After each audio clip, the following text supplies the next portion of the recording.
plus 1, c'est égal à 2. Et 2 plus 2, ça fait 4. Facile, n'est-ce pas?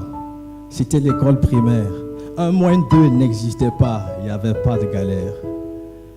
Ça correspond dans la vie où tu venais de naître, au jour où tu dis maman sans la 5e lettre. Tout était facile, un cri pour du lait chaud. Tu commandais la famille, 2 cris pour monter au dos. Mais n'aimons pas la facilité, donc allons au secondaire, où les maths vont se corser des équations au vecteur, où l'intelligence et rapidité doivent être sur le même moteur, là où on voit le signe qu'on a sauté après avoir écrit 2 heures. Ça correspond au moment de la vie où tu arrêtes d'être gamin, où tu tiens compte des avis, ce que tu ne faisais jamais, où tu essaies à la fois de gérer 10 problèmes, ces moments où tu n'as pas la foi, mais que tu pries quand même. Et si vous croyez que c'est la fin, vous n'avez pas fait la terminale, là où on maigrit sans avoir faim sous les exos des annales. Moi j'y ai fait un tour, j'y ai pris quelque chose, j'ai suivi quelques cours de maths et j'ai eu plus que ma dose. L'un des premiers chapitres vous parle de suites numériques. Elles peuvent être géométriques et parfois arithmétiques. Comme pour dire que dans la vie, il y a 2 cas qui s'alternent. Et si vous voulez mon avis, envisagez même un 3e. Mais chaque chose a sa limite, quel que soit le nombre de cas. Je l'ai appris au chapitre des limites. La victoire est souvent à 2 pas. Que l'impossible finit quand on arrête d'être fainéant. Limite quand X tend vers l'infini, ça peut être 0 et rien d'effrayant. Mais le chapitre des dérivés a failli dériver ma joie. Les formules à mémoriser, les théorèmes et les lois. Pire que la table de multiplication de l'école primaire, présente dans toutes les évaluations. Je les connais mieux que le numéro de mon père.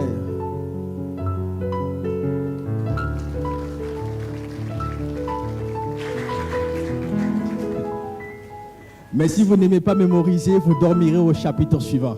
La trigonométrie est arrivée, le sens de l'aiguille dépendait de moi.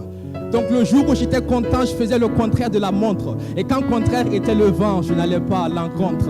C'est ici qu'on oublie une formule que l'on juge pas nécessaire. Et c'est la même qui vous bloque à l'évaluation suivante.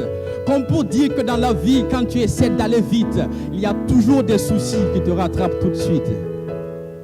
Et c'est en fuyant ces soucis que je suis tombé sur les intégrales. Le responsable des 2 capis des élèves de terminale. Le genre de chapitre qui donne envie de changer le D en A. On fera le devoir, mais la copie, papa, tu ne la verras pas.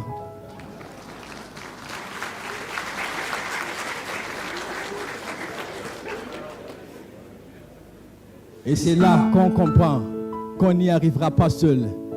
Que sur une rencontre entre l'oreille et l'œil, ce groupe de travail qu'on fera pour partage d'expérience et son ambiance qui sera dans nos souvenirs de vacances. Ça nous renvoie dans la vie où finalement tu comprends qu'une réussite individuelle n'existe quasiment pas. Que la famille, les amis, toute cette aide comprend qu'on devait rendre la pareille valeur d'un vrai Burkina. Et le chapitre qui va suivre m'a un peu fait rire. Je crois que le concepteur était ivre et nous allons en souffrir. Racine d'un nombre négatif, ça n'existait pas au secondaire. Ce gars l'a juste appelé I, nombre imaginaire.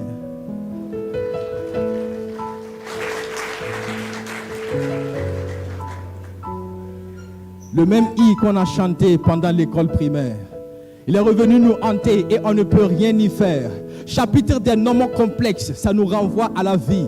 Là où on t'insulte, on te vexe, mais néanmoins tu souris. Parce que tu sais que tout est une question de probabilité et que par rapport aux statistiques, tu n'es même pas le dernier. Tu sais que tu peux le faire, quel que soit ce qui se passe. Et si la géométrie est mauvaise par terre, alors fais-le dans l'espace.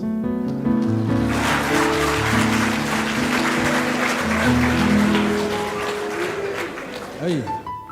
Parce que finalement, tu as réussi et tu te demandes encore comment. En plus d'être un Burkindi, tu es un jeune excellent. Tu comprends qu'à cause de toi, ton pays a un bel avenir. Tu peux partir sous d'autres toits, mais tu as le devoir de revenir. Et moi, quand je fais la somme de mes formules mathématiques, je comprends la raison de toute cette excellence. Les œufs d'une colombe ne donneront jamais de moustiques. Tel président excellent, telle population excellente.